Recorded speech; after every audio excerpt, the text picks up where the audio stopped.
The moment I found the leather-bound diary, I knew it would be no ordinary task. Grandpa had asked me to help him organize his things, a duty that, at first glance, seemed like a typical, good grandson, responsibility. But when I found that book tucked away in his old desk drawer, things took a turn. Grandpa, now in his late 70s, had always been a bit of an oddball. Known for his eccentric stories about his younger days, he never missed an opportunity to share some wild tale, usually involving a bit of scandal. But this was different. He'd handed me the book, his eyes twinkling mischievously, and said, "I need you to finish this for me, son. I've got a legacy to leave behind." "Grandpa, you're talking about a romance novel," I said, flipping through the pages.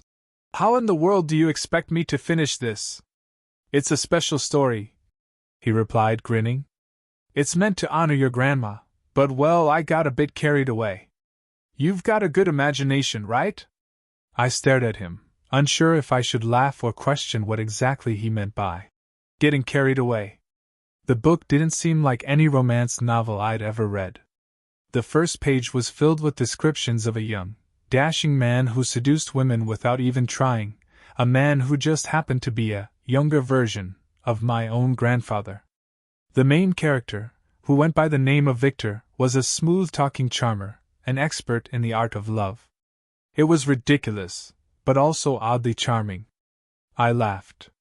"Grandpa, this is something else." "Oh, it's not all fluff," he said, shaking his head. "You'll see. The heart of it is pure. I just got caught up in the fun of it all. You'll finish it for me, won't you?" I felt a sense of obligation, but also a bit of amusement. What was the worst that could happen? So I sat down on the couch and began reading, my curiosity piqued. The first chapter was, to put it mildly, not what I expected. It began with an over-the-top scene where Victor was swept away by an older woman who had no shame in her desires. She'd invited him into her home, pouring wine into crystal glasses and giggling as she made innuendo-filled remarks. It was laughably absurd, and yet, I found myself chuckling. Grandpa's writing was unabashedly bold, each word brimming with sexual tension, even if it was more comedic than serious. By the time I reached the second chapter, things escalated. The woman, who was described as mature, had clearly mistaken her intentions, and the entire scene devolved into a disaster. Victor was portrayed as an unwilling participant in an increasingly ridiculous chain of events, like when the older woman spilled an entire jar of honey on herself, then somehow managed to get stuck in a hammock. The ensuing chaos was so absurd that I almost dropped the book in laughter. I glanced at Grandpa, who was sitting across the room with a knowing grin. "You get it now, don't you?" "I'm not sure if I should be disturbed or impressed," I replied, wiping tears from my eyes. "This is wild. Life's like that, kid," Grandpa said, leaning back in his chair. "You've got to embrace the ridiculousness of it all. That's what this story is about. And I want you to finish it in the same spirit. Get it? The fun, the humor, it's all part of the charm." I flipped through more pages, each one progressively more outrageous. The next scene was even more absurd, Victor trying to seduce a woman with a magic trick involving a deck of cards and a top hat. But instead of impressing her, he ended up making a complete fool of himself. The more I read, the more I realized that this was less about romance and more about the comedy of life's embarrassing, yet oddly endearing, moments. And then there was the part about Victor being a notorious womanizer. In one particularly hilarious scene, he was caught in a completely ridiculous situation at a family gathering, where he'd accidentally used a garden hose as a flirting tool. He didn't even realize the woman he was trying to impress had turned the water on, spraying both of them in the process. I couldn't help but laugh at the thought of Grandpa, in his youth, engaging in such ridiculous antics. I could almost picture him, his slick charm, his youthful bravado, all of it was here, on these pages, immortalized in an absurdly hilarious way. And yet, despite the farce of it all, there was a strange sense of authenticity. Grandpa had lived through those moments, not necessarily with grace, but with a kind of wildness that could only come from someone who refused to take life too seriously. I put the book down for a moment and looked at Grandpa. He was smiling knowingly, his eyes twinkling as if he were in on some secret joke. "What do you think?" he asked, clearly pleased by my reaction. "I think this is, well, I think you're an absolute legend," I said, still chuckling. "But seriously, Grandpa, where's the romance in all this?" He raised an eyebrow. "Romance? It's there, son. Underneath it all. You'll see." As the evening wore on, I continued reading, and the more I read, the more I realized this wasn't just a funny story, it was Grandpa's way of sharing something deeper. Yes, it was filled with innuendos, misunderstandings, and slapstick humor, but there was also a heart to it. Grandpa had always said that love wasn't perfect, that relationships were a mix of joy and chaos. And in this ridiculous narrative, I saw his philosophy come to life in a way I never expected. The diary wasn't just about a romantic adventure, it was about embracing the unpredictable, the messy, and the funny side of life. Grandpa had captured it all in his bizarre, hilarious way. And now, it was up to me to finish it. I glanced back at Grandpa, who was still watching me intently. "All right, I get it. I'll finish the book. But you've got to promise me one thing." He raised an eyebrow. "What's that?" "No more magic tricks involving top hats, okay? It's too much." Grandpa's laughter filled the room, and for the first time in a while, I felt a sense of connection, not just to him, but to the absurdity of life itself. I continued reading Grandpa's diary, and it didn't take long for the absurdity to escalate further. The first few chapters had been a whirlwind of awkward romance, strange encounters, and slapstick humor. But now, as I flipped through the pages, I began to see just how deeply Grandpa had embedded his own experiences into the story. The fictional Victor wasn't just a caricature of youthful charm, he was a mirror to Grandpa's younger self, full of foolish bravado and embarrassing moments. In one passage, Victor found himself at an extravagant party thrown by an older woman, who was apparently famous for being mysterious and exotic. Her house was a maze of velvet curtains and candlelit rooms, and she introduced Victor to her unusual friends, all of whom were somehow, predictably, deeply inappropriate for a romance novel. The whole scene was dripping with double entendres. At first, it seemed like a sensual setup, but soon it became a chaotic mess as Victor tried, and failed, at every turn to navigate the woman's overly suggestive attempts at seduction. The first incident involved a ridiculously exaggerated line where she tried to feed him grapes, but in the process, her hand kept grazing his chest. It would have been romantic in a movie, but here, it was just comical. Victor, who was written as a smooth-talking hero, kept fumbling with his words. The whole scene felt like a poorly executed attempt at romance, and yet, it was so vividly hilarious that I couldn't stop laughing. I imagined Grandpa as a younger man, trying to charm women in exactly the same bumbling way. I shook my head and smiled. This is a disaster. But damn, it's funny. The absurdity didn't stop there. In the next chapter, Victor accidentally wandered into a yoga class, thinking it was some sort of private meeting. Of course, it was the most inappropriate place for him to be, and his interactions with the women there were full of misunderstandings and innuendo. The scene was a chaotic series of awkward physical positions, one of which included Victor trying to help a woman stretch, but instead, he ended up knocking over a vase full of flowers. The women, not at all bothered, seemed to appreciate his clumsiness in a way that was far too flattering. But the best part was when Victor tried to play it cool, pretending it was all part of his unique charm, even as he had absolutely no idea what was going on. I couldn't help but see the pattern.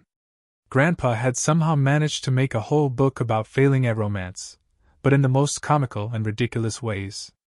The charm of it wasn't that Victor was a perfect lover or a suave seducer, it was that he was a lovable disaster, making every situation more complicated than it needed to be, and still somehow finding his way into absurd romantic entanglements. At this point, I realized Grandpa's version of romance was all about the chase, the unpredictability of it, and the humor that came from fumbling through everything with a smile. But what struck me was how real it all felt, even amidst the slapstick comedy. I could tell Grandpa wasn't just writing about some idealized fantasy. He was reflecting on his own youthful misadventures, both charming and cringe-worthy. The stories weren't about flawless love, they were about messy, imperfect connections that somehow worked out in the end. I turned the page and laughed out loud as I read the next scene. Victor had been invited to a formal dinner by an older woman who fancied herself a classic beauty. The dinner was a disaster from the start. The woman had cooked a lavish meal, but Victor, trying to impress her, ended up knocking over an entire pot of soup in his lap. In true grandpa fashion, Victor didn't panic. Instead, he shrugged it off, making a joke about how he was always spilling something, a line that sounded eerily familiar. The woman, of course, didn't mind the soup incident in the slightest. She instead took it as a sign of his endearing clumsiness, and soon they were engaged in the most ridiculous conversation about the art of accidental seduction. I had to admit, the whole scene was a masterpiece of awkwardness, punctuated with lines that dripped with dark humor and double meanings. It wasn't the smooth, polished lines you'd expect from a romance novel. It was clumsy, uncomfortable, and yet, somehow, completely charming in its ridiculousness. I chuckled, imagining Grandpa in this situation. He had always claimed that the best relationships were built on laughter, not on perfection. And here it was, all laid out in these pages, proof that sometimes, a little failure and a lot of humor made for a great connection. The next chapter was even more absurd. Victor, now fully engrossed in his attempts to win over a woman he barely knew, found himself in an awkward situation at a spa. Somehow, he managed to get himself wrapped up in a mud bath with the woman, and it was in this scene that Grandpa's humor really shone through. The entire scenario was so ridiculous that it bordered on slapstick. Victor tried to act suave while covered in mud, and the woman, completely unfazed, made several double entendres about how muddied he looked, each line more suggestive than the last. But rather than being disgusted or embarrassed, Victor just went with it, turning the whole situation into one big joke. The more uncomfortable things became, the more absurd they got, until I was practically gasping for air from laughing so hard. It was in these moments that I realized what Grandpa was really trying to convey. Love wasn't about the perfect lines, the perfect date, or the perfect chemistry. It was about embracing the chaos of it all and laughing at the ridiculousness of trying to make something work. Grandpa had made a career of failing spectacularly, but he did it with such charm and humor that it somehow worked. But the most striking realization came when Victor ended up in the most awkward and unexpected position of all, trying to seduce a woman in a cooking class. I could barely contain my laughter as Victor, once again trying to be suave, ended up creating the worst possible dish ever, burnt beyond recognition. Yet, the woman, ever the romantic, was utterly charmed by his disaster. The whole situation was so ridiculous, so over the top, that I couldn't help but appreciate the humor Grandpa had infused into the story. I sat back for a moment, taking it all in. Grandpa's depiction of Victor was more than just a series of humorous events. It was a portrait of how romance and relationships could be messy, chaotic, and downright funny, but still full of heart. It wasn't about finding perfection, it was about embracing imperfection with humor and grace. And in that moment, I realized that the stories Grandpa had written weren't just about wild, romantic misadventures. They were his way of showing me how to navigate the unpredictability of life, love, and everything in between. I closed the diary for a moment, feeling a new sense of appreciation for Grandpa. His tales weren't just stories, they were life lessons, wrapped in humor and absurdity.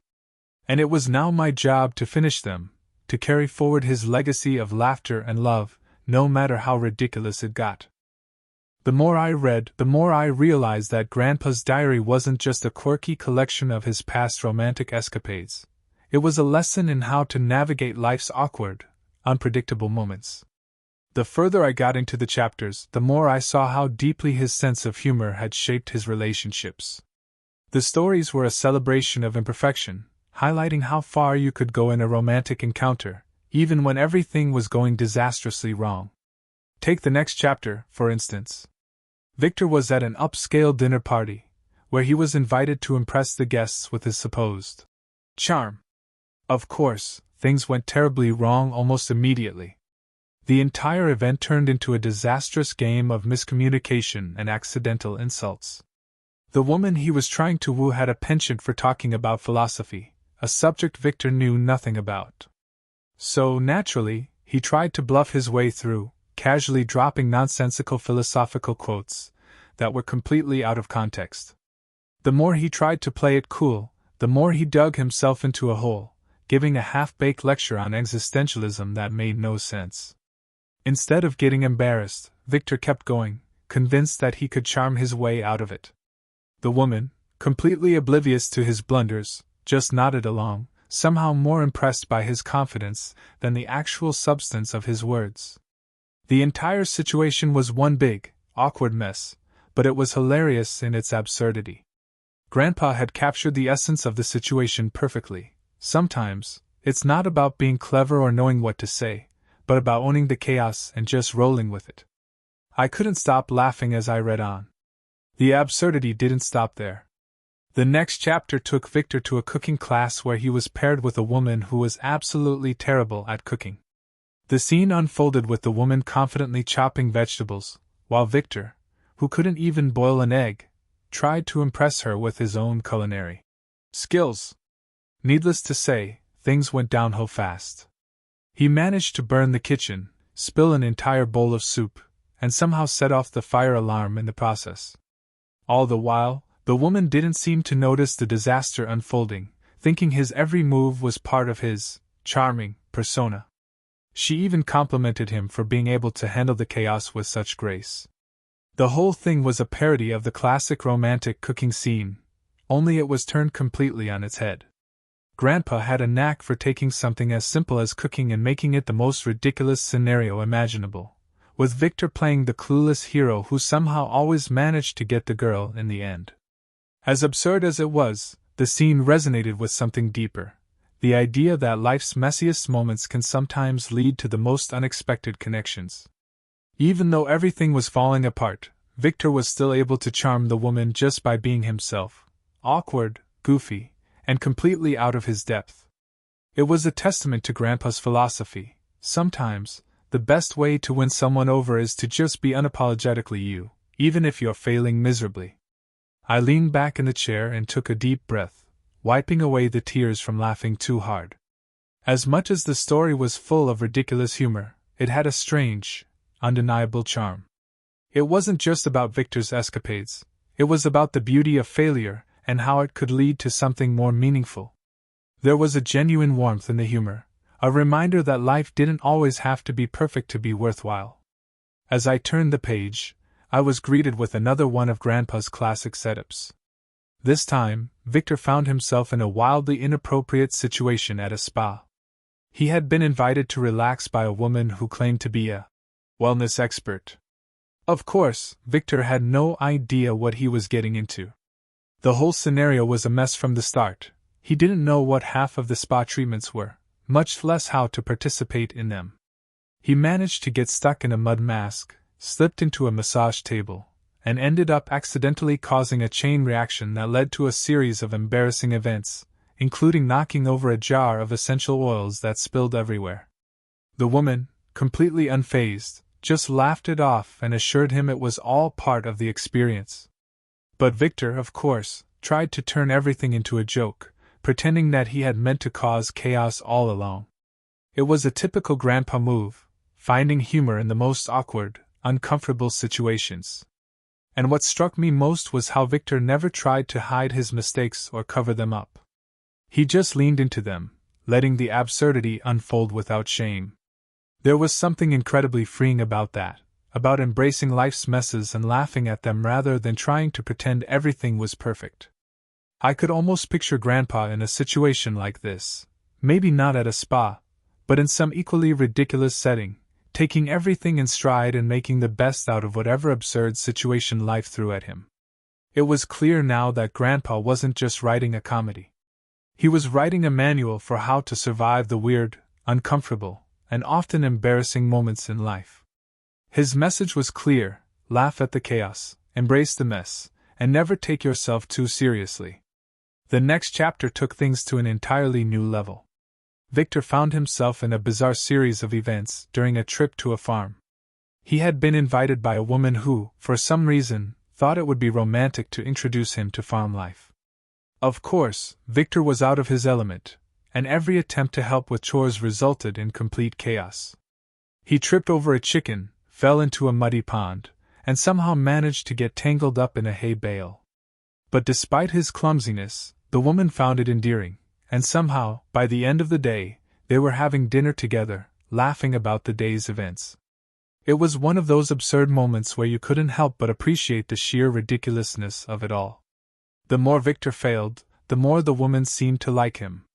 It was another example of how Grandpa saw romance not as a smooth, effortless connection, but as something that could be built through shared moments of vulnerability and humor. In Grandpa's world, the more ridiculous you were, the more charming you became.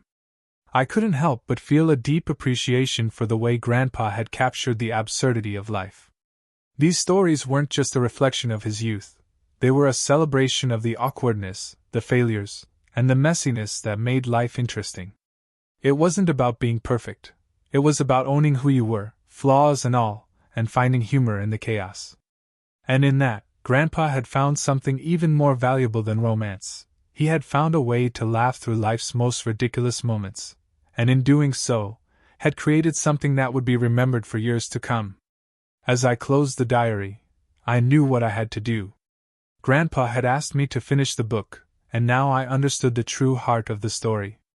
It wasn't about rewriting it or changing the absurdity. It was about embracing it and continuing the legacy of laughter and love that Grandpa had started. The romance wasn't in the perfect moments. It was in the messes, the misunderstandings, and the ridiculousness that came with trying to make something work. It was about accepting that life would always be a little messy, but as long as you could laugh at it, you were doing just fine. As I neared the final chapters of Grandpa's diary, I could feel the weight of what I was reading. These weren't just stories, these were memories, carefully crafted and embellished with humor. Grandpa had an undeniable charm, a knack for turning every embarrassing moment into something hilarious and heartwarming. And as much as I wanted to finish reading the book and get on with rewriting the ridiculousness that had unfolded, I found myself reluctant to change a single word. The last chapter one read was one of Grandpa's most outrageous yet. Victor was now in a completely absurd situation, trapped at a high society charity event, surrounded by the wealthiest and most uptight people imaginable. The woman he had been trying to woo was no exception. She was a perfectionist who demanded flawless behavior in every situation. But as usual, Victor found himself at the center of every disaster. He managed to spill wine on a priceless painting, knock over a table of expensive hors d'oeuvres, and somehow, accidentally insult the host with a comment about his hair that he meant as a compliment. The scene was a comedy of errors, each moment more embarrassing than the last. But here was the genius of Grandpa's writing. Rather than focusing on Victor's mistakes, the chapter revolved around how he handled the situation. He didn't panic. He didn't retreat in embarrassment. Instead, he doubled down on his disastrous behavior, turning every mishap into a running joke that kept everyone in stitches. Even the uptight, judgmental crowd couldn't help but laugh at his complete lack of social awareness. The more Victor fumbled, the more everyone seemed to warm up to him. The chapter ended with Victor being invited to another event, this time as the guest of honor. I had to admit, it was brilliant.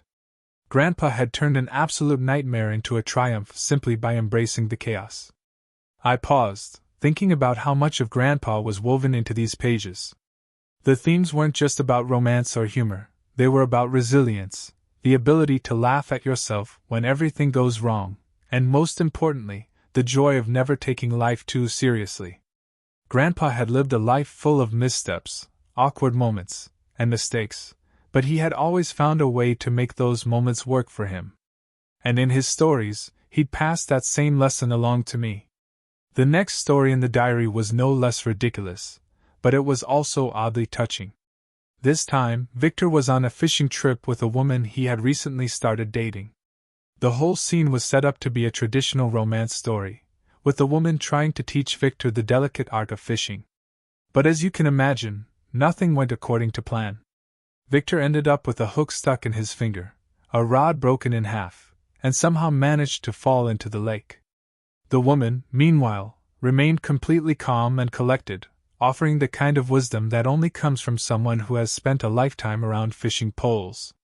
What made the whole chapter funny wasn't just the series of disasters, but how Victor kept trying to salvage the situation, offering a slew of disastrous one-liners in an attempt to impress the woman.